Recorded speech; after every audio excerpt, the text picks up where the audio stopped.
റബ്ബേ എന്താണ് മോനെ ഇത്ര ഷീറ്റ് വിരിച്ചിട്ട് എനിക്ക് ഇതിൽ തന്നെ ഒഴിക്കാൻ കണ്ടുള്ളൂ. പുതിയ ബെഡായിരുന്നു, മൂത്രം തട്ടിക്കാണ്ട് കൊണ്ടടക്കായിരുന്നു. ഇതിന്റെ മണഞ്ഞി പോവൂല്ല. കണ്ട നായ്ക്കളും പട്ടികളും പൂച്ചകളൊക്കെ എന്റെ ബെഡ്റൂമിൽ കയറി നിറങ്ങിയിരുന്നു. ഞാൻ അമ്മാനോട് നോക്കാൻ ഏൽപ്പിച്ചിട്ടാണല്ലോ പോയത്. എന്റെ ഉമ്മ മുമ്പിലേക്ക് ഇങ്ങനെ നോക്കി കുത്തിരക്കല്ലേ.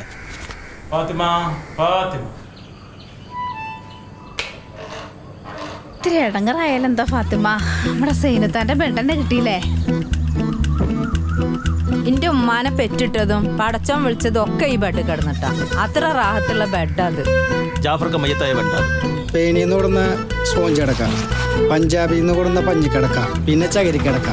അതായത് ഈ കുന്നംകുളത്തു നിന്നാണ് പഞ്ഞിക്കിടക്ക കിടന്നുണ്ടെങ്കില് ഓ കണ്ടാ മതി ഉറക്കം വരും, കണ്ടാ മതി ഉറക്കം വരും. എന്നിട്ട് ഞമ്മക്ക് ഉറക്കം വരില്ലല്ലോ.